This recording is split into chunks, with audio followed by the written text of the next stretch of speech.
여러분, 오늘 들려드릴 이야기는 정말 놀랍습니다. 1978년 청와대에서 한 결단이 내려졌어요. 모두가 반대했습니다. 세금 낭비라고 무모하다고 욕했죠. 하지만 46년이 지난 지금 그 결단이 200조 원의 보물로 돌아왔습니다. 중국이 충격받고 미국이 놀라고 전 세계가 한국을 주목하게 된 그 비밀. 도대체 무슨 일이 있었던 걸까요?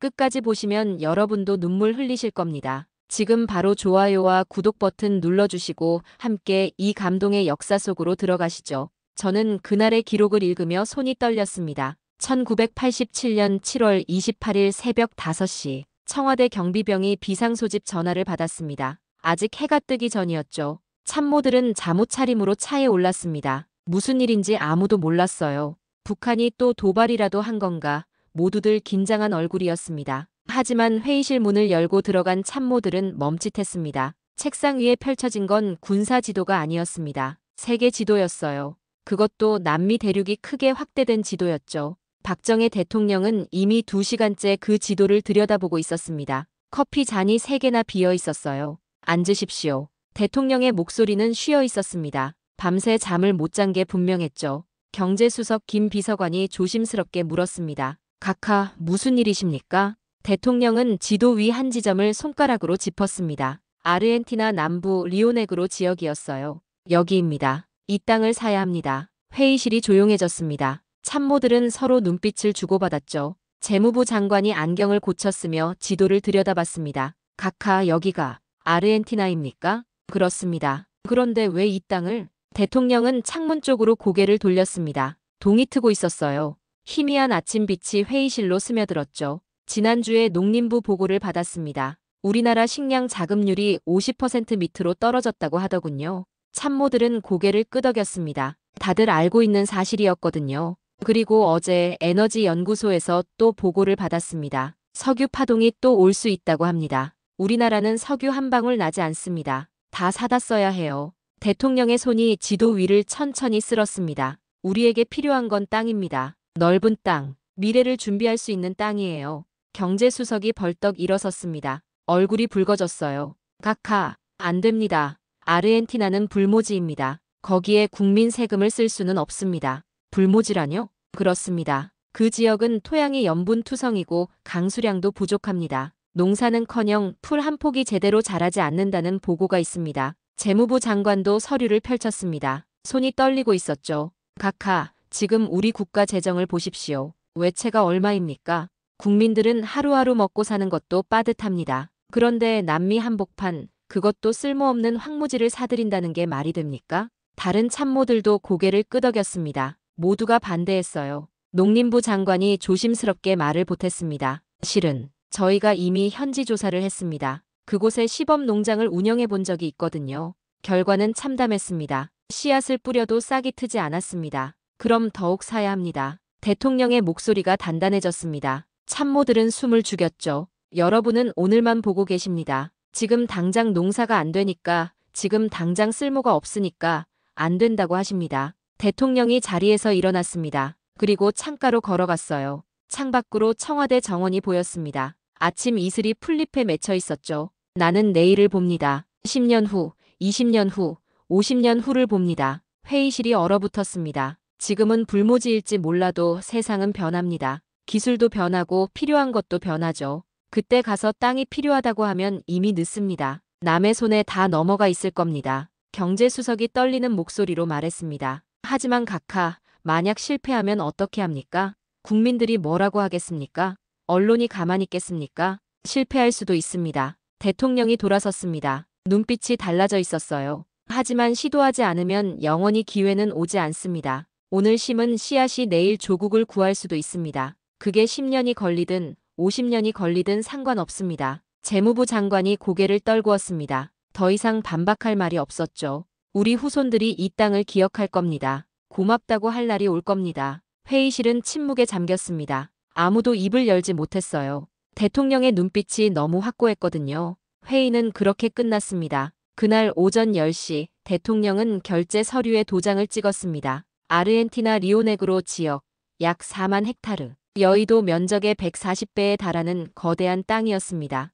금액은 당시로서는 천문학적인 숫자였어요. 청와대를 나서는 경제수석의 얼굴은 창백했습니다. 그는 차에 오르며 비서에게 중얼거렸다고 해요. 이건 실패할 겁니다. 역사가 증명할 겁니다. 각하는 큰 실수를 하신 거야. 비서는 아무 말도 하지 못했습니다. 그저 고개만 끄덕였죠. 하지만 역사는 그의 예상과는 전혀 다른 방향으로 흘렀습니다. 그 누구도 단 한 사람도 예상하지 못한 방향으로요. 며칠 뒤 소식이 언론에 흘러나갔습니다. 신문 일면에 큰 제목이 떴어요. 정부, 아르헨티나 황무지 매입, 세금 낭비 논란. 사설마다 비판이 쏟아졌습니다. 국회에서는 질타가 이어졌죠. 야당 의원들이 재무부 장관을 붙잡고 추궁했습니다. 도대체 무슨 생각으로 이런 결정을 내렸습니까? 국민 혈세를 불모지에 버리는 겁니까? 장관은 답변할 말이 없었습니다. 그저 고개만 숙였어요. 하지만 대통령은 흔들리지 않았습니다. 그는 단 한마디만 남겼죠. 시간이 증명할 것입니다. 그리고 실제로 시간은 모든 것을 증명했습니다.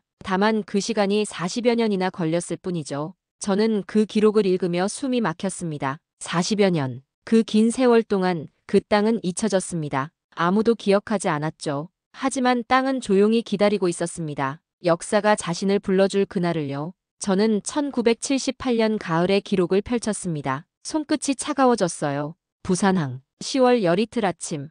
안개가 자욱했습니다. 부두에는 22가구, 총 87명의 사람들이 모여 있었어요. 모두 짐을 한가득 들고 있었죠. 이불, 농기구, 씨앗자루까지. 아르헨티나로 떠나는 농업 이민단이었습니다. 정부는 이들에게 약속했습니다. 그곳에 가면 넓은 땅이 있습니다. 마음껏 농사 지으십시오. 정부가 전폭 지원하겠습니다. 이민단장으로 선발된 박형수 씨는 51살이었습니다. 경상도에서 30년 넘게 농사를 지어온 베테랑 농부였죠. 그는 가족들 손을 꼭 잡고 배에 올랐습니다. 아내와 아들 둘, 딸 하나. 모두 희망에 차 있었어요. 아버지, 거기 가면 정말 땅이 넓어요? 16살 큰아들이 물었습니다. 그럼 여의도보다 넓다잖아. 우리 마음껏 농사 지을 수 있어. 박형수 씨는 웃으며 답했습니다. 하지만 그 웃음이 얼마나 오래 갈지 그때는 아무도 몰랐습니다. 배는 출항했습니다. 한 달이 넘는 긴 항해였어요.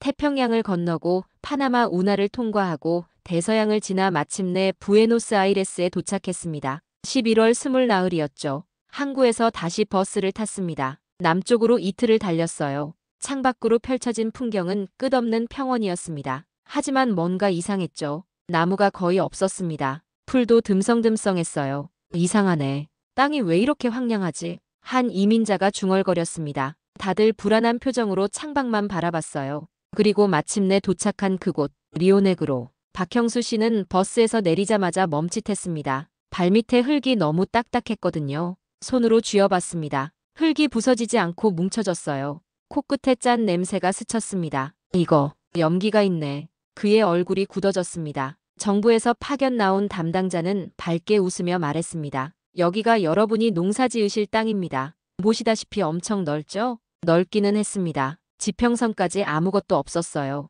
하지만 그게 문제였습니다. 정말 아무것도 없었거든요. 첫날 밤 임시 막사에서 이민자들은 모여 앉았습니다. 모닥불을 피웠지만 바람이 차가웠어요. 11월인데도 쌀쌀했죠. 박 단장님, 이 땅 괜찮은 겁니까? 45살 김 씨가 조심스럽게 물었습니다. 박형수 씨는 한참을 침묵하다가 입을 열었습니다. 내일 한번 파보겠습니다. 표면만 그런 걸 수도 있으니까요. 하지만 그의 목소리는 떨리고 있었습니다. 다음 날 새벽 남자들이 모두 나왔습니다. 삽을 들고 땅을 팠어요. 10cm, 20cm, 30cm.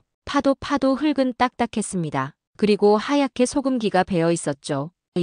이건 농사를 지을 수가 없어. 한 농부가 삽을 내던졌습니다. 다들 말없이 땅만 바라봤어요. 그래도 포기할 수는 없었습니다. 가족들을 데리고 왔는데 이대로 돌아갈 수는 없었죠. 박형수 씨는 이민단을 모았습니다. 여러분, 일단 시도해봅시다. 물을 많이 주고 염분을 빼내면 될 겁니다. 그렇게 작업이 시작됐습니다. 첫 주에는 물기를 냈습니다. 근처 강에서 물을 끌어왔어요. 2주째에는 땅을 갈았습니다. 3주째에는 씨앗을 뿌렸죠. 감자, 옥수수, 밀. 한국에서 가져온 씨앗들이었습니다. 싹이 트면 괜찮을 겁니다. 박형수 씨는 매일 밭을 돌아다니며 말했습니다. 스스로를 다독이는 것 같았어요. 하지만 2주가 지나도 싹은 트지 않았습니다. 3주가 지나도 마찬가지였어요. 땅 위로는 아무것도 올라오지 않았습니다. 물을 더 줘봅시다. 그들은 더 많은 물을 댔습니다. 하지만 물은 땅에 스며들지 않고 고였어요. 며칠 후 그 물은 증발했고 땅 위로 하얀 소금 결정만 남았습니다. 이건 안 되는 거야. 김 씨가 주저앉았습니다. 다른 사람들도 고개를 떨구었어요. 1979년 2월, 석 달이 지났지만 수확은 없었습니다. 아니, 싹조차 제대로 트지 않았죠. 임시 막사에는 한숨 소리만 가득했습니다. 박형수 씨의 아내가 남편 손을 잡았습니다. 여보, 우리 이러다 다 굶어 죽는 거 아니에요? 그녀의 손은 거칠어져 있었습니다. 매일 땅을 파고 물을 길어 나르느라 손바닥이 터져 있었죠. 조금만 더 해봅시다. 박형수 씨는 그렇게 말했지만 그의 눈가에는 눈물이 고여 있었습니다. 5월이 되자 정부 지원금이 바닥났습니다. 식량도 떨어졌어요. 아이들은 배가 고프다고 울었습니다. 16살 큰아들이 아버지에게 물었습니다. 아버지, 우리 언제 밥 먹어요? 박형수 씨는 대답할 수가 없었습니다. 그저 아들 머리를 쓰다듬을 뿐이었죠. 결국 첫 가구가 떠났습니다. 6월 초였어요. 김씨네 가족이었습니다. 미안합니다, 단장님. 저는 더 이상 못 견디겠습니다. 아이들이 굶고 있어요. 김씨의 목소리는 떨렸습니다. 박형수 씨는 고개를 끄덕였어요. 괜찮습니다. 무사히 돌아가십시오. 그 뒤로 한 가구, 두 가구씩 이민자들이 떠났습니다. 7월에는 10가구가 남았고 8월에는 5가구만 남았어요. 9월 어느 날 박형수 씨는 밭 한가운데 주저앉았습니다. 해가 뜨겁게 내리쬐고 있었지만 그는 움직이지 않았어요. 그의 손에는 씨앗 한 줌이 쥐어져 있었습니다. 아무리 뿌려도 싹이 나질 않네. 그의 눈에서 눈물이 떨어졌습니다. 건조한 땅 위로 눈물방울이 떨어졌지만 순식간에 증발해버렸죠. 1979년 10월 마지막 가구마저 떠났습니다. 박형수 씨네 가족이었어요. 그들은 짐을 챙기며 한 번 더 밭을 돌아봤습니다.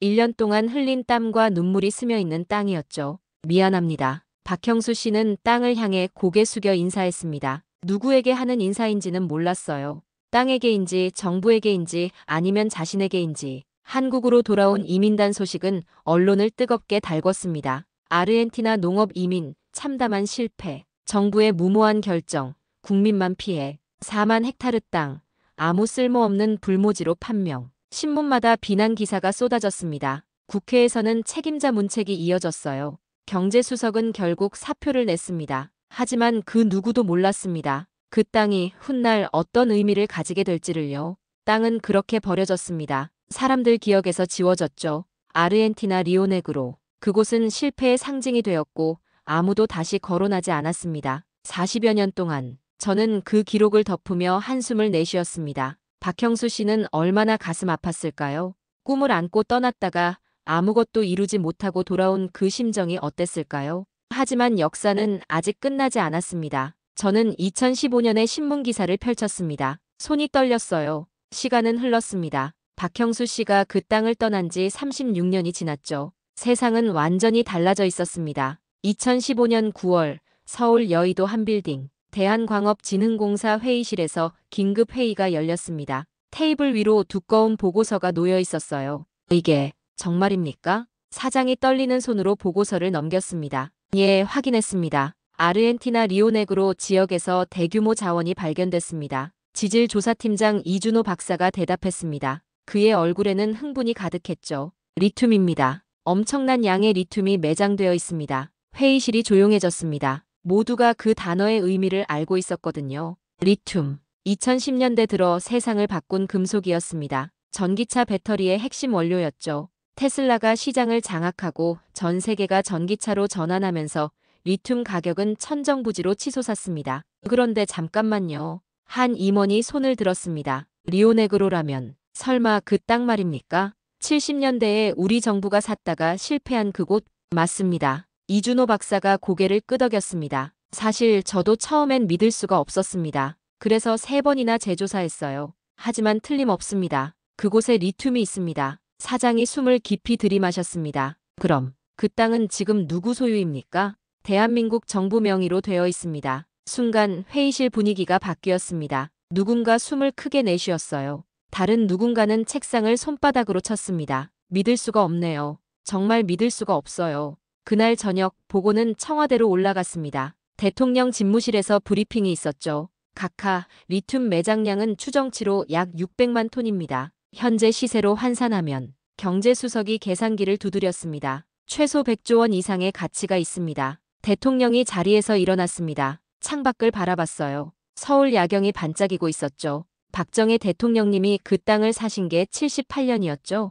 예, 그렇습니다. 37년 만입니다. 37년 만에 그분의 결정이 빛을 보는군요. 대통령의 목소리가 낮게 가라앉았습니다. 하지만 놀라운 건 여기서 끝이 아니었습니다. 2018년 3월 또 다른 발표가 나왔습니다. 미국 에너지 연구소의 조사 결과였어요. 리오네그로 지역에서 셰일가스 매장층 발견. 신문 헤드라인이 이렇게 떴습니다. 셰일가스, 천연가스의 일종으로 미래 에너지원으로 주목받던 자원이었죠. 이게 무슨... 당시 산업통상자원부 장관이었던 김성호 씨는 보고서를 받고 말을 잇지 못했습니다. 장관님, 더 있습니다. 담당 과장이 또 다른 서류를 내밀었습니다. 석유도 발견됐습니다. 중진류 형태로 추정되는 원유층이 지하 2000m 깊이에서 확인됐습니다. 김성호 장관은 의자에 주저앉았습니다. 손이 떨렸어요. 리튬, 셰일가스, 석유, 이게 다 한 곳에? 예, 모두 우리 땅에 있습니다. 그날 밤 김성호 장관은 집에 돌아와서도 잠을 이루지 못했습니다. 침대에 누워 천장만 바라봤어요. 머릿속으로 계산이 돌아갔죠. 리튬 100조 원, 셰일가스 30조 원, 석유 50조 원, 합치면 180조 원이 넘는 가치였습니다. 대한민국 1년 예산의 3분의 1이 넘는 금액이었어요. 어떻게 이런 일이... 그는 중얼거렸습니다. 다음 날 아침 긴급 국무회의가 소집됐습니다. 대통령이 먼저 입을 열었어요. 여러분, 이 소식은 아직 대외비입니다. 언론에 알려지기 전에 우리가 먼저 전략을 세워야 합니다. 각하, 제가 한 말씀 드려도 되겠습니까? 외교부 장관이 손을 들었습니다. 이 소식이 알려지면 주변국들이 가만히 있지 않을 겁니다. 특히 중국이 문제입니다. 그들은 이미 남미 전역에 투자하고 있습니다. 그래서 제가 제안합니다. 산업통상자원부 장관이 끼어들었습니다. 지금 당장 현지 개발에 착수해야 합니다. 빠르면 빠를수록 좋습니다. 회의는 서너 시간 이어졌습니다. 결론은 명확했어요. 조용히 그러나 신속하게 움직인다. 2018년 5월 한국 기업들이 움직이기 시작했습니다. 대한광업진흥공사가 현지 법인을 세웠어요. 포스코가 리튬 추출 기술 개발에 나섰습니다. SK이노베이션이 석유 시추 계획을 수립했죠. 하지만 비밀은 오래가지 못했습니다. 2019년 10월 중국 언론이 먼저 보도했습니다. 한국, 아르헨티나에서 대규모 자원 보유 확인. 그 기사가 나가자마자 전 세계가 들썩였습니다. 블룸버그, 로이터, 파이낸셜 타임스, 주요 외신들이 일제히 보도했어요. 한국의 숨겨진 보물,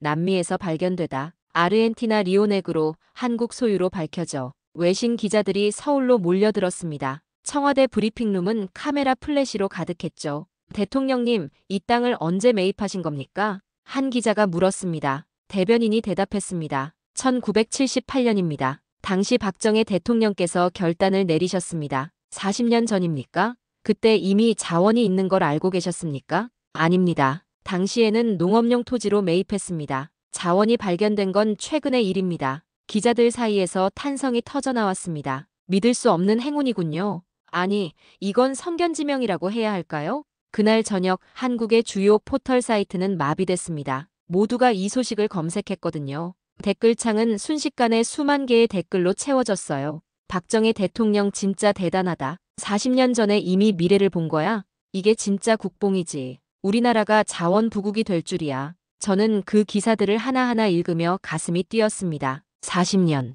그 긴 세월 동안 잊혀졌던 땅이 이제 대한민국의 미래가 되어 돌아온 거였습니다. 박형수 씨는 이 소식을 들었을까요? 그때 그 땅에서 눈물 흘리며 돌아온 그분이 이 놀라운 반전을 알게 됐을까요? 저는 그분을 찾아보고 싶었습니다. 그리고 실제로 찾았습니다. 2020년 초 경상도의 한 요양원에서요. 저는 2021년 봄의 기록을 펼쳤습니다. 가슴이 두근거렸어요. 2021년 3월 15일 베이징 중국 국가발전개혁위원회 회의실에서 긴급 회의가 열렸습니다. 테이블에는 16명의 고위 관료들이 앉아 있었어요. 동지들, 남미 진출 전략을 재검토해야 합니다. 주임이 무거운 표정으로 입을 열었습니다. 우리는 지난 10년간 남미에 1000억 달러 이상을 투자했습니다. 베네수엘라, 칠레, 볼리비아, 리튬과 구리, 석유 확보를 위해 엄청난 자본을 쏟아부었죠. 그가 지도를 펼쳤습니다. 남미 대륙이었어요. 붉은 점들이 곳곳에 찍혀 있었죠. 그런데 문제가 생겼습니다. 그의 손가락이 아르헨티나 남부를 가리켰습니다. 바로 이곳입니다. 리오네그로. 거기가 왜 문제입니까? 한 관료가 물었습니다. 우리 정보부가 확인한 바에 따르면 이 지역에 대규모 리튬과 셰일가스, 석유가 매장되어 있습니다. 추정 가치가 200조 원이 넘습니다. 회의실이 술렁이었습니다. 그럼 당장 협상에 나서야 하지 않습니까? 그게 문제입니다. 주임이 또 다른 서류를 꺼냈습니다. 등기부등본이었어요. 스페인어로 작성된 문서였죠. 이 땅의 소유주를 확인했습니다. 그가 21번 고르고 말했습니다. 대한민국 정부입니다. 순간 회의실이 얼어붙었습니다. 누구도 말을 하지 못했어요. 뭐라고요? 한 관료가 자리에서 벌떡 일어났습니다. 어떻게 그게 가능합니까? 언제 샀습니까? 1978년입니다. 43년 전이란 말입니까? 주임이 고개를 끄덕였습니다. 당시 박정희 대통령이 직접 결제했다고 합니다. 4만 헥타르, 여의도의 140배에 달하는 거대한 땅입니다. 한 관료가 책상을 주먹으로 쳤습니다. 둔탁한 소리가 회의실을 채웠어요. 40년 전에 이미 선점했다는 겁니까? 우리가 남미에 투자하기도 전에? 그렇습니다. 회의실에는 무거운 침묵이 흘렀습니다. 모두가 고개를 떨구었어요. 누군가 한숨을 쉬었죠. 한국, 우리가 과소평가한 겁니다. 주임이 말했습니다. 우리는 그들을 작은 나라로만 봤습니다. 하지만 그들은 40년 앞을 내다본 겁니다. 그날 저녁 중국 국영방송이 긴급 보도를 내보냈습니다. 한국, 남미자원 패권 선점, 중국 전략 재검토 필요. 앵커의 목소리는 침통했습니다. 우리가 남미에 집중하는 동안 한국은 이미 핵심 지역을 확보하고 있었습니다. 이는 우리 외교 전략의 중대한 실책으로 평가됩니다. 이 소식은 중국 인터넷을 뜨겁게 달궜습니다. 웨이보에는 순식간에 수백만 개의 댓글이 달렸어요. 한국이 우리보다 앞서갔다니 믿을 수 없다. 40년 전에 이미 준비했다고? 대단하다. 우리 정부는 뭐 했나? 중국 정부는 긴급 대책 회의를 열었습니다. 외교부 장관이 나섰어요. 아르헨티나 정부와 협상을 시도해 보겠습니다. 한국과 공동 개발이라도 할 수 있는지 알아보겠습니다. 하지만 일주일 뒤 협상은 결렬됐습니다. 한국 측이 단독 개발을 고수하고 있습니다. 외교관이 보고했습니다. 아르헨티나 정부도 어쩔 수 없다는 입장입니다. 소유권이 명확하니까요. 베이징의 고위 관료들은 이를 갈았지만 할 수 있는 게 없었습니다. 법적으로 완벽했거든요.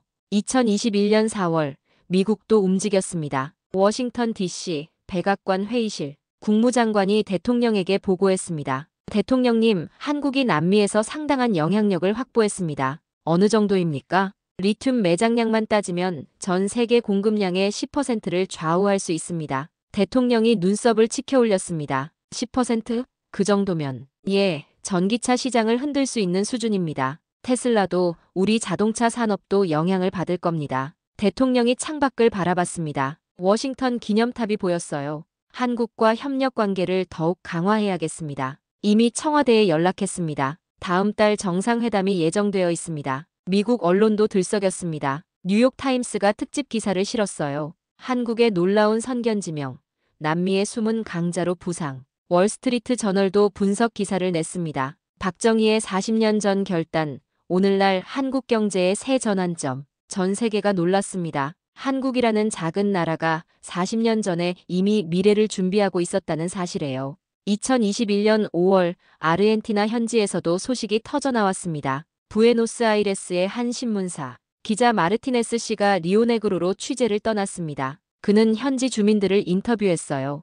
이 땅이 한국 소유라는 걸 아십니까? 네, 들었습니다. 72살 목장 주인 카를로스 씨가 대답했습니다. 40년 넘게 여기 살았는데 그때 한국 사람들이 왔었어요. 농사를 지으려고 했죠. 하지만 실패했습니다. 땅이 너무 척박했거든요. 그런데 이제 이 땅에 엄청난 자원이 있다고 합니다. 믿을 수가 없어요. 이 황무지에 그런 게 있다니. 카를로스 씨는 고개를 저었습니다. 한국 사람들은 정말 대단합니다. 40년 전에 이미 알고 있었던 걸까요? 아니, 몰랐다고 합니다. 그냥 미래를 위해 샀다고 하더군요. 미래를 위해? 카를로스 씨의 눈이 커졌습니다. 그럼 정말 운이 좋은 건가요? 아니면? 그는 말을 멈췄습니다. 무언가 깨달은 듯한 표정이었어요. 아니, 이건 운이 아닙니다. 이건 지혜입니다. 마르티네스 기자는 그 말을 기사에 그대로 실었습니다. 한국의 승리는 운이 아니라 지혜였다. 그 기사는 아르헨티나 전역에 퍼졌습니다. 사람들은 한국을 새롭게 보기 시작했어요. 리오네그로의 작은 마을. 카페에서 주민들이 모여 이야기를 나눴습니다. 한국이 이제 우리 경제를 살릴지도 몰라요. 한 주민이 말했습니다. 그들이 여기에 투자하면 일자리가 생길 겁니다. 우리 아이들도 일할 곳이 생기겠죠. 그래요. 한국은 약속을 잘 지키는 나라라고 들었어요. 중국이나 미국보다 믿을 수 있대요. 우리 마을에도 변화가 오겠네요. 40년 만에 사람들은 희망에 찬 눈빛으로 서로를 바라봤습니다. 그 무렵 서울에서는 대규모 개발 계획이 발표됐습니다. 향후 10년간 30조 원을 투자하여 리오네그로 지역을 개발하겠습니다. 산업통상자원부 장관이 발표했습니다. 이는 단순히 자원 개발이 아닙니다. 아르헨티나와의 상생, 그리고 대한민국의 미래를 위한 투자입니다. 기자회견장에는 플래시가 터졌습니다. 기자들이 손을 들었어요. 장관님, 중국이 방해하지 않을까요? 우리는 법적으로 완벽한 소유권을 가지고 있습니다. 누구도 이를 침해할 수 없습니다. 박정희 대통령의 결단을 어떻게 평가하십니까? 장관이 잠시 침묵했습니다. 그리고 천천히 입을 열었어요. 저는 그분께 감사드립니다. 당시에는 모두가 반대했습니다. 실패했다고 세금 낭비라고 했죠. 하지만 40년이 지난 지금 그분의 선택이 옳았다는 게 증명됐습니다. 그의 목소리가 떨렸습니다. 이게 진짜 리더십입니다. 오늘의 비난을 감수하고 내일을 준비하는 용기. 그것이 진짜 지도자의 모습입니다. 저는 그 기자회견 영상을 보며 눈시울이 뜨거워졌습니다. 43년. 그 긴 세월 동안 그 땅은 조용히 기다리고 있었던 겁니다. 누군가 자신의 가치를 알아봐 주길요. 그리고 마침내 그날이 온 겁니다. 저는 2021년 여름에 기록을 펼쳤습니다. 숨이 멎는 것 같았어요. 2021년 7월 12일 서울 용산 국립중앙박물관 특별 전시회가 열렸습니다. 제목은 40년의 기다림, 대한민국의 미래였어요. 전시장 입구에는 커다란 사진이 걸려 있었습니다.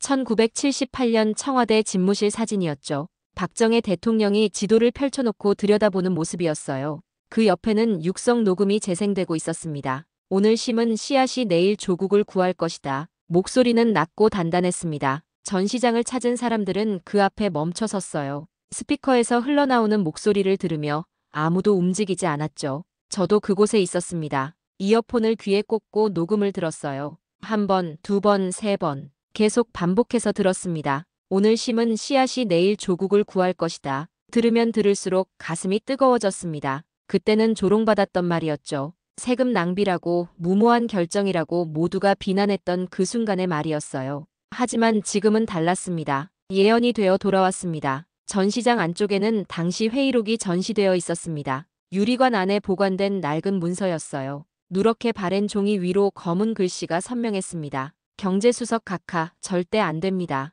불모지에 국민 세금을 쓸 수는 없습니다. 재무부 장관 무모한 결정입니다. 대통령 나는 내일을 봅니다. 관람객들은 그 문서를 들여다보며 한참을 말이 없었습니다. 한 중년 남성이 손수건을 꺼내 눈가를 닦았어요. 그의 아내가 남편 팔을 붙잡았죠. 여보, 이거 정말 대단한 거 아니에요? 그러게 말이야. 40년 전에 이미 남편은 말을 잇지 못했습니다. 목이 메었거든요. 전시장 한쪽에는 영상실이 마련되어 있었습니다. 20명 정도 들어갈 수 있는 작은 공간이었어요. 화면에는 당시 뉴스 영상이 재생되고 있었습니다. 1978년 8월의 뉴스였습니다. 정부가 아르헨티나 황무지 매입을 강행했습니다. 야당은 세금 낭비라고 강력히 비난하고 있습니다. 화면이 바뀌었습니다. 1979년 10월의 뉴스였어요. 아르헨티나 농업 이민 결국 실패로 끝났습니다. 이민자들이 모두 귀국했으며 투자금 회수는 불가능할 것으로 보입니다. 앵커의 목소리는 차가웠습니다. 그리고 화면이 다시 바뀌었습니다. 2021년 3월의 뉴스였죠. 아르헨티나 리오네그로 지역에서 대규모 자원 발견. 40년 전 박정희 대통령의 결단이 빛을 보게 됐습니다. 앵커의 목소리는 떨리고 있었습니다. 추정가치 200조 원. 대한민국이 자원 강국으로 도약하는 계기가 될 것으로 전망됩니다. 영상이 끝나자 영상실 안이 조용해졌습니다. 누군가 훌쩍이는 소리가 들렸어요. 한 할머니가 손수건으로 얼굴을 가렸습니다. 우리 대통령님, 정말 대단하셨네. 옆에 앉은 딸이 어머니 손을 잡았습니다. 엄마, 울지 마세요. 아니야, 이건 기쁜 눈물이야. 할머니는 고개를 저었습니다. 나는 그때를 기억해. 모두가 욕했어. 신문마다 비난 일색이었지. 하지만 대통령님은 흔들리지 않으셨어. 그분은 알고 계셨던 거야. 언젠가 이 땅이 우리를 구할 거라는 걸. 저는 그 할머니 이야기를 들으며 가슴이 먹먹해졌습니다. 전시장을 나오는 길에 방명록이 놓여 있었습니다. 사람들이 줄을 서서 글을 쓰고 있었어요. 저도 차례를 기다렸습니다. 방명록을 펼쳤습니다. 빼곡하게 글씨가 적혀 있었어요. 박정희 대통령님 감사합니다. 40년을 기다린 씨앗. 이제 꽃이 피었습니다. 진짜 지도자가 무엇인지 알게 됐습니다. 대한민국 만세. 저도 펜을 들었습니다. 손이 떨렸어요. 무슨 말을 써야 할지 한참을 고민했습니다. 그리고 천천히 글씨를 적었죠. 오늘의 비난을 견디고 내일을 준비한 용기 잊지 않겠습니다. 펜을 놓는 순간 눈물이 흘렀습니다. 왜 우는지 저도 몰랐어요. 그냥 가슴이 벅차올랐습니다. 그날 저녁 집에 돌아와 뉴스를 봤습니다. 전시회 소식이 메인 뉴스로 나왔어요. 박물관 특별 전시회에 하루 3,000명 이상이 몰렸습니다. 예상보다 5배 많은 인원입니다. 화면에는 전시장 입구에 길게 늘어선 줄이 보였습니다. 사람들이 서너 시간씩 기다리고 있었어요. 관람객들은 40년 전의 결단이 오늘의 기적을 만들었다며 감동을 표현하고 있습니다. 한 관람객이 인터뷰에 응했습니다. 처음엔 그냥 구경하러 왔는데요. 보다 보니까 눈물이 나더라고요. 이게 진짜 애국이구나. 이게 진짜 리더십이구나 하는 생각이 들었습니다. 또 다른 관람객이 말했습니다. 40년이에요, 40년. 그 긴 시간 동안 비난받고 잊혀지고 실패작 취급받았는데 결국엔 옳았던 거잖아요. 이게 얼마나 대단한 겁니까? 뉴스를 보며 저는 또 울었습니다. 이번엔 소리내서 울었어요. 다음 날 SNS는 그 이야기로 가득했습니다. 박물관 다녀왔는데 진짜 울컥했다. 40년 전 육성 듣고 소름 돋았음. 이게 진짜 국뽕이지. 우리 할아버지가 그때 반대했던 사람 중 한 명이래. 지금은 정말 후회하신대. 댓글창은 순식간에 수만 개로 채워졌습니다. 박정희 대통령 진짜 대단하다. 40년을 내다본 해안. 이런 지도자가 또 나올 수 있을까? 대한민국 만세. 2021년 8월 청와대에서 추모 행사가 열렸습니다. 대통령이 직접 참석했어요. 오늘 우리는 한 위대한 결단을 기억합니다. 대통령의 목소리가 마이크를 타고 울려 퍼졌습니다. 43년 전 모두가 반대했을 때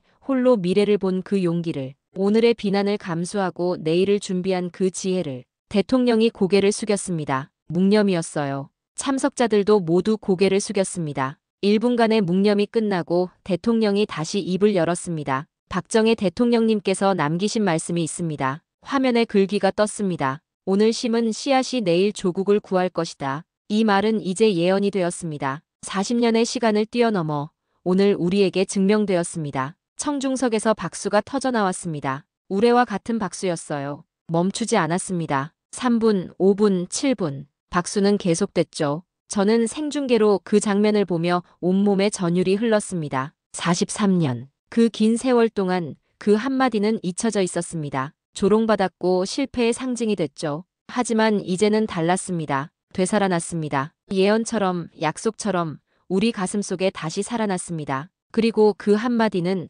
앞으로도 영원히 기억될 것입니다. 저는 2022년 봄의 기록을 펼쳤습니다. 가슴이 벅차올랐어요. 2022년 3월 20일 제네바 UN 본부 회의장에서 국제에너지 포럼이 열렸습니다. 각국 대표들이 모여 있었죠. 미국, 중국, 러시아, 독일, 일본, 세계 주요국 에너지 장관들이었어요. 한국 대표로 참석한 산업통상자원부 장관 김성호 씨가 연단에 올랐습니다. 그는 긴장한 얼굴이었어요. 손에 든 원고지가 살짝 떨렸죠. 존경하는 각국 대표 여러분. 그의 목소리가 회의장을 채웠습니다. 저는 오늘 대한민국의 새로운 에너지 정책을 발표하고자 합니다. 화면에 지도가 떴습니다. 아르헨티나 리오네그로 지역이었어요. 우리는 향후 15년간 이 지역에서 연간 30만 톤의 리튬을 생산할 것입니다. 이는 전 세계 전기차 배터리 수요의 12%를 충당할 수 있는 양입니다. 회의장이 술렁이었습니다. 중국 대표가 눈썹을 찌푸렸어요. 일본 대표는 메모를 하기 시작했죠. 또한 셰일가스 생산을 통해 연간 500억 세제곱미터의 천연가스를 공급할 것입니다. 미국 대표가 손을 들었습니다. 장관님, 그 물량을 어디에 공급할 계획입니까? 김성호 장관이 잠시 숨을 고르고 답했습니다. 우선은 아르헨티나와 주변 남미 국가들입니다. 그리고 아시아 시장도 고려하고 있습니다. 한국 자체 수요는요? 물론입니다. 우리 국내 천연가스 수요의 40%를 자급할 수 있을 것으로 예상합니다. 회의장에 탄성이 흘렀습니다. 한국이 에너지 수입국에서 수출국으로 전환한다는 의미였거든요. 회의가 끝나고 복도에서 여러 나라 대표들이 김성호 장관을 둘러쌌습니다. 독일 장관이 먼저 다가왔어요. 축하합니다, 장관님. 정말 놀라운 일입니다. 감사합니다. 그런데 궁금한 게 있습니다. 40년 전에 그 땅을 매입할 때 정말 자원이 있다는 걸 몰랐습니까? 김성호 장관이 고개를 저었습니다. 전혀 몰랐습니다. 당시 박정희 대통령님은 그냥 미래를 위해 땅이 필요하다고 하셨죠. 농업용으로요. 그럼 이건 정말 독일 장관이 말을 잇지 못했습니다. 기적입니까? 아니면 해안입니까? 김성호 장관이 잠시 침묵했습니다. 그리고 천천히 입을 열었어요. 저는 둘 다라고 생각합니다. 기적 같은 행운이었지만 그 행운을 잡을 수 있었던 건 준비했기 때문입니다. 40년 전에 이미요. 그날 저녁 제네바의 한 호텔 라운지. 각국 기자들이 모여 있었습니다. 로이터, 블룸버그, CNN, 주요 통신사 기자들이었죠. 한국 정말 대단하지 않아? 로이터 기자가 맥주잔을 들며 말했습니다. 40년 전에 땅을 사놓고 지금 대박 터뜨렸잖아. 이게 어떻게 가능한 거야? 블룸버그 기자가 고개를 저었습니다. 나도 취재하면서 믿기지가 않더라. 당시 기록을 다 뒤져봤는데 정말 자원 때문에 산 게 아니었어. 순수하게 농업용이었다고. 그럼 진짜 운인 거네. 운이라고 하기엔 뭔가 석연치 않아. CNN 기자가 끼어들었습니다. 내 생각엔 말이야. 박정희라는 사람이 뭔가 달랐던 것 같아. 당장의 이익보다 먼 미래를 본 거지. 하지만 40년이야, 40년. 그 긴 시간을 내다본다는 게 가능해?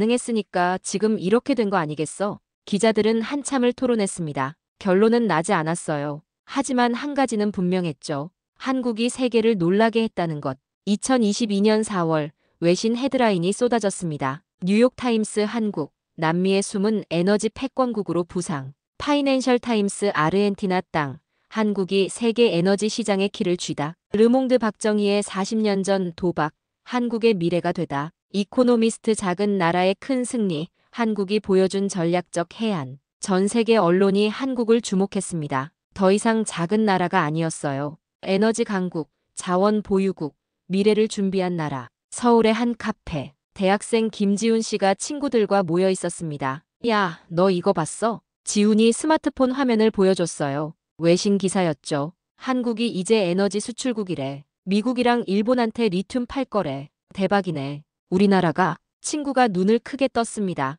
그러니까 예전엔 석유 한 방울 없다고 했잖아. 근데 이제는 에너지 팔아먹는다고. 다 박정희 대통령 덕분 아니야? 40년 전에 땅 사놨잖아. 맞아. 그때 사람들은 다 욕했대. 세금 낭비라고. 지훈이 고개를 저었습니다. 진짜 대단한 것 같아. 욕먹는 거 알면서도 미래를 위해 결단한 거잖아. 나도 그런 리더십 배우고 싶다. 친구가 진지하게 말했습니다. 당장의 인기보다 옳은 일을 하는 거. 그게 진짜 리더 아니겠어? 카페 안은 비슷한 대화로 가득했습니다. 젊은이들이 한국의 미래에 대해 이야기하고 있었어요. 희망에 찬 목소리들이었죠. 2022년 5월 아르헨티나 부에노스아이레스 한국문화원에서 특별 행사가 열렸습니다. 현지 주민들이 몰려왔어요. 문화원장이 마이크를 잡았습니다. 오늘 이 자리에는 특별한 손님이 오셨습니다. 문이 열리고 한 노인이 들어왔습니다. 박형수 씨였어요. 1978년에 이곳으로 이민 왔다가 실패하고 돌아간 그분이었죠. 박형수 선생님입니다. 43년 전 이곳에서 농사를 시도하셨던 분이십니다. 박수가 터져 나왔습니다. 박형수 씨는 천천히 단상에 올랐어요. 그는 올해 94살이었습니다. 허리가 굽었지만 눈빛은 또렷했죠. 반갑습니다. 그의 목소리는 떨렸습니다. 저는 이곳에서 실패한 사람입니다. 43년 전 꿈을 안고 왔다가 아무것도 이루지 못하고 돌아갔죠. 청중들이 숨을 죽였습니다. 그때는 정말 힘들었습니다. 씨앗을 뿌려도 싹이 트지 않았어요. 물을 줘도 소용없었죠. 결국 모두 포기하고 한국으로 돌아갔습니다. 박형수 씨가 잠시 말을 멈췄습니다. 눈가가 붉어졌어요. 저는 오랫동안 죄책감에 시달렸습니다. 정부 돈을 날렸다고, 가족들을 고생시켰다고 밤마다 악몽을 꿨어요. 그가 고개를 들었습니다. 하지만 이제는 알겠습니다. 우리는 실패하지 않았어요. 그냥 때가 아니었던 겁니다. 박수가 터져 나왔습니다. 박정희 대통령님은 40년 후를 보셨습니다. 우리는 그걸 이해하지 못했죠. 하지만 대통령님은 알고 계셨던 겁니다. 언젠가 이 땅이 빛을 볼 거라는 걸요. 박형수 씨의 목소리가 커졌습니다. 그리고 오늘 정말로 그날이 왔습니다. 이 땅이 대한민국의 미래가 됐어요. 우리 손주들, 증손주들이 이 땅 덕분에 더 나은 삶을 살 수 있게 됐습니다. 청중석에서 누군가 일어나 박수를 쳤습니다. 그리고 한 명, 두 명 모두가 일어났어요. 기립박수였습니다. 박형수 씨는 눈물을 닦았습니다. 대통령님 감사합니다. 43년 만에 저희가 헛되지 않았다는 걸 알게 됐습니다. 그날 저녁 그 영상은 한국으로 전송됐습니다. SNS에 퍼졌고 뉴스에 나왔어요. 아르헨티나 이민 실패자 43년 만에 의미 찾다. 댓글창은 순식간에 폭발했습니다. 박형수 할아버지 말씀 듣고 울었다. 실패가 아니었구나. 43년. 정말 긴 시간이었겠다. 대한민국 만세. 저는 그 영상을 보며 주체할 수 없이 울었습니다. 박형수 씨의 43년. 그 긴 세월 동안 짊어졌을 무게가 느껴졌거든요. 하지만 이제는 달랐습니다. 그분의 땀과 눈물도 의미가 생긴 겁니다. 대한민국의 자부심으로요. 저는 2023년 가을에 기록을 펼쳤습니다. 손끝이 차가워졌어요. 2023년 9월 15일 서울 국립묘지. 한 장례식이 조용히 치러지고 있었습니다. 고인의 이름은 김태준. 1978년 당시 청와대 경제수석이었던 그분이었죠. 영정사진 속 그의 얼굴은 엄숙했습니다. 조문객들이 하나둘 들어왔어요. 대부분 나이든 분들이었죠. 당시 정부에서 함께 일했던 동료들이었습니다. 장례식장 한쪽에 앉아있던 김태준 씨의 장남 김준석 씨가 조문객들을 맞이했습니다. 그는 60대 중반이었어요. 고인의 명복을 빕니다. 한 조문객이 절을 했습니다. 감사합니다. 준석 씨가 고개를 숙였습니다. 그의 눈가는 붉게 부어 있었죠. 조문이 이어졌습니다. 오후가 되자 한 노인이 들어왔어요. 지팡이를 짚고 천천히 걸어오는 모습이었습니다. 80대 후반으로 보였죠. 실례합니다. 노인이 영정 앞에 섰습니다. 그리고 깊게 절을 했어요. 한참을 그렇게 서 있었습니다. 준석 씨가 다가갔습니다. 어르신, 아버지와 어떤 인연이 계셨습니까? 노인이 고개를 돌렸습니다. 눈에 눈물이 고여 있었어요. 저는 당시 재무부에서 일했던 사람입니다. 김태준 수석님과 함께 일했죠. 아, 그러셨군요. 1978년 그 회의를 기억합니다. 노인의 목소리가 떨렸습니다. 아르헨티나 땅 매입 건이었죠. 김 수석님께서 강하게 반대하셨습니다. 저도 그랬고요. 우리 모두가 반대했어요. 준석 씨는 아무 말도 하지 못했습니다. 하지만 우리가 틀렸습니다. 박정희 대통령님이 오르셨어요. 노인이 손수건을 꺼내 눈가를 닦았습니다. 김 수석님은 그 일을 평생 마음에 두고 계셨습니다. 돌아가시기 전까지도요. 준석 씨의 눈에도 눈물이 고였습니다. 아버지께서 그러셨나요? 예. 2021년에 리튬이 발견됐을 때 제가 병문안을 갔었습니다. 아버님께서 제 손을 붙잡으시더니 이렇게 말씀하셨어요. 노인이 목소리를 가다듬었습니다. 내가 틀렸다고. 대통령님 말씀이 옳았다고. 내가 너무 근시안적이었다고 후회하신다고요. 준석 씨는 고개를 떨구었습니다. 어깨가 떨렸어요. 장례식이 끝나고 준석 씨는 아버지 유품을 정리했습니다. 서재 책장을 열었죠. 오래된 일기장들이 꽂혀 있었습니다. 그중 1978년 일기를 꺼냈습니다. 낡은 가죽 표지였어요. 펼쳤습니다. 7월 28일 일기였습니다. 오늘 청와대에서 경론이 있었다. 대통령께서 아르헨티나 땅을 사겠다고 하신다. 나는 강하게 반대했다. 국민 세금을 불모지에 쓸 수는 없다고. 하지만 대통령께서는 굽히지 않으셨다. 다음 페이지를 넘겼습니다. 나는 확신한다. 이 결정은 실패할 것이다. 역사가 증명할 것이다. 준석 씨는 숨을 깊이 들이마셨습니다.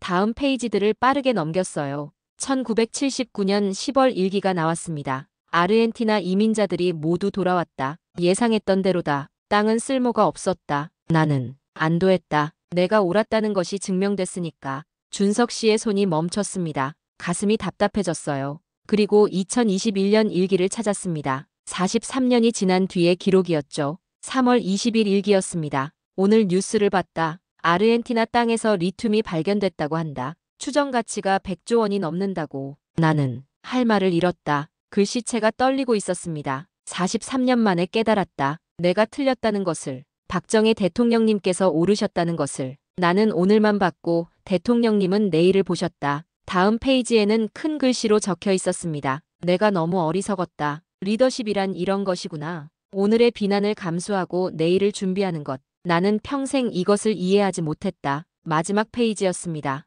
2023년 8월 25일. 돌아가시기 사흘 전이었어요. 내가 만약 다시 그 회의실로 돌아갈 수 있다면 나는 대통령님 편에 서고 싶다. 아니, 대통령님께 무릎 꿇고 사과하고 싶다. 내가 당신의 미래를 가로막으려 했다고. 글씨가 흐려져 있었습니다. 눈물 자국이었어요. 준석 씨는 일기장을 가슴에 안았습니다. 눈물이 흘렀죠. 며칠 뒤 준석 씨는 청와대에 편지를 보냈습니다. 아버지의 일기 사본과 함께요. 대통령님께 저는 고 김태준 경제수석의 아들입니다. 아버지는 1978년 아르헨티나 땅 매입을 강하게 반대했던 사람입니다. 하지만 아버지는 돌아가시기 전까지 그 일을 후회하셨습니다. 부디 이 일기를 받아주십시오. 역사의 교훈으로 남기고 싶습니다. 2023년 10월 청와대는 그 일기를 공개했습니다. 국립박물관에 전시하기로 했죠. 한 공직자의 고백, 역사가 남긴 교훈. 전시회 제목이었습니다. 전시장을 찾은 사람들은 일기를 읽으며 숙연해졌습니다. 43년 만에 깨달았다니. 한 관람객이 중얼거렸습니다. 그분도 나라를 생각한 건데 방향이 달랐던 거겠죠. 옆에 있던 사람이 대답했습니다. 그래도 대단한 건 잘못을 인정하신 거예요. 많은 사람들이 틀렸어도 인정 안 하잖아요. 맞아요. 그것도 용기죠. 전시장 방명록에는 또 글들이 쌓여갔습니다. 김태준 선생님 고백해 주셔서 감사합니다. 실수는 누구나 합니다. 중요한 건 배우는 거죠. 두 분 모두 나라를 사랑하신 거였습니다. 그해 겨울 한 다큐멘터리가 방영됐습니다. 제목은 43년의 반전이었어요. 박정희 대통령의 결단, 김태준 수석의 반대, 그리고 43년 뒤의 결과까지 모든 과정이 담겨 있었죠. 다큐멘터리 마지막 장면이었습니다. 화면에는 1978년 회의록과 2023년 김태준 씨의 일기가 나란히 놓여 있었습니다. 내레이션이 흘렀어요. 역사는 때로 아이러니합니다. 오늘의 정답이 내일의 오답이 되기도 하고 오늘의 실수가 내일의 지혜가 되기도 합니다. 화면이 바뀌었습니다. 아르헨티나 리오네그로의 광활한 땅이 보였어요. 하지만 분명한 건 누군가는 내일을 준비해야 한다는 것입니다. 비난받을 각오를 하고서라도요. 태극기가 바람에 펄럭이는 장면으로 마무리됐습니다. 그리고 그 용기가 오늘의 대한민국을 만들었습니다. 저는 그 다큐멘터리를 보며 많은 생각이 들었습니다. 김태준 씨도 나쁜 사람이 아니었어요. 그분도 나라를 걱정했습니다. 단지 시야가 달랐을 뿐이죠. 하지만 역사는 명확했습니다. 내일을 본 사람이 옳았다고요. 그리고 그 교훈은 앞으로도 우리에게 계속 말할 겁니다. 오늘의 비난을 두려워하지 말라고, 내일을 준비하라고. 저는 2024년 봄의 기록을 펼쳤습니다. 마지막 장이었어요. 2020년 3월 1일 서울 광화문 광장 3.1절 기념식이 열렸습니다. 태극기가 사방에서 펄럭였어요. 수만 명의 시민들이 모여 있었죠. 대통령이 단상에 올랐습니다. 마이크 앞에 섰어요. 잠시 광장을 둘러봤습니다. 사람들의 눈빛이 빛나고 있었죠. 존경하는 국민 여러분. 대통령의 목소리가 광장을 가득 채웠습니다. 오늘은 3.1절입니다. 105년 전 우리 선조들이 독립을 외쳤던 그날이죠. 그분들은 당장 내일이 어떻게 될지도 모르면서 먼 미래의 자유를 꿈꿨습니다. 군중들이 조용히 귀 기울였습니다. 그리고 46년 전 또 한 분이 미래를 꿈꿨습니다. 박정희 대통령께서 아르헨티나 땅을 매입하셨을 때 모두가 반대했습니다. 세금 낭비라고 무모하다고 했죠. 대통령이 숨을 고르고 말을 이었습니다. 하지만 그분은 굽히지 않으셨습니다. 오늘이 아니라 내일을 보셨거든요. 10년, 20년, 40년 후를 내다보셨습니다. 광장 스크린에 1978년 청와대 회의 사진이 떴습니다. 박정희 대통령이 지도를 들여다보는 모습이었어요. 그리고 오늘 우리는 그 결실을 맛보고 있습니다. 화면이 바뀌었습니다. 아르헨티나 리오네그로의 광활한 땅이 나타났죠. 태극기가 펄럭이고 있었어요. 200조 원이 넘는 자원, 전기차 배터리, 천연가스, 석유. 우리 아이들이, 우리 손주들이 누릴 미래가 그곳에 있습니다. 군중 속에서 박수가 터져나오기 시작했습니다. 점점 커졌어요. 광장 전체가 박수 소리로 울렸죠. 대통령이 손을 들어 조용히 하라는 신호를 보냈습니다. 하지만 여러분, 이건 단순히 운이 아닙니다. 목소리가 단단해졌습니다. 이건 준비의 결과입니다. 비난받을 각오를 하고 그래도 옳은 일을 밀고 나간 용기의 결과입니다. 화면에 박형수 씨의 사진이 떴습니다. 1978년 부산항에서 배를 타던 그날의 모습이었어요. 이 땅을 위해 아르헨티나로 건너갔다가 실패하고 돌아온 분들도 계십니다. 그분들은 오랫동안 실패자로 불렸습니다. 하지만 그분들도 틀리지 않으셨어요. 단지 때가 아니었을 뿐입니다. 화면이 바뀌었습니다. 2022년 부에노스아이레스에서 연설하던 박형수 씨의 모습이었죠. 43년 만에 그분들의 땀과 눈물도 의미를 찾았습니다.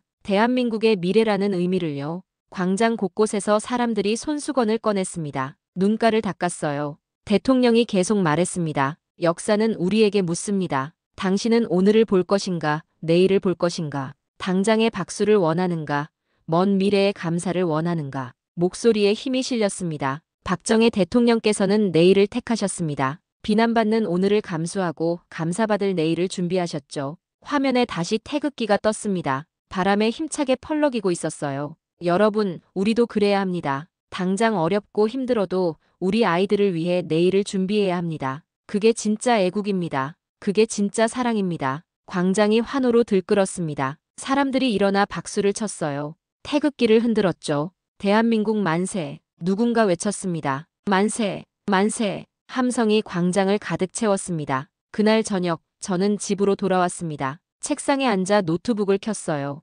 유튜브 영상 편집 프로그램을 열었죠.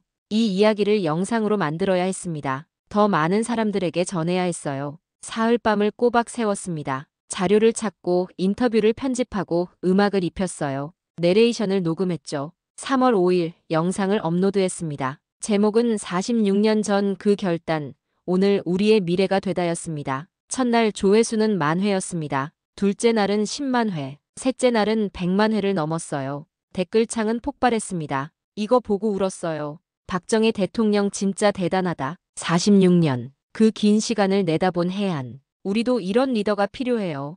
대한민국 만세. 일주일 뒤 조회수는 500만을 넘었습니다. 2주일 뒤에는 1000만을 돌파했어요. 외신에서도 연락이 왔습니다. 당신의 영상을 우리 채널에서 소개하고 싶습니다. CNN, BBC, NHK, 주요 방송사들이었죠. 영상은 전 세계로 퍼져나갔습니다. 자막이 영어로, 중국어로, 스페인어로 번역됐어요. 세계가 한국을 주목했습니다. 작은 나라가 어떻게 이런 일을 해냈나. 이게 진짜 전략적 사고다. 우리도 배워야 한다. 각국 언론이 분석 기사를 쏟아냈습니다. 2024년 5월, 저는 청와대로부터 초청을 받았습니다. 대통령이 직접 만나고 싶다고 했어요. 청와대 집무실. 대통령이 악수를 청했습니다. 좋은 영상 만들어주셔서 감사합니다. 아닙니다. 제가 해야 할 일이었습니다. 저는 떨리는 목소리로 대답했습니다. 이 이야기를 더 많은 사람들이 알아야 한다고 생각합니다. 대통령이 고개를 끄덕였습니다. 맞습니다. 특히 젊은 세대들이 알아야 해요.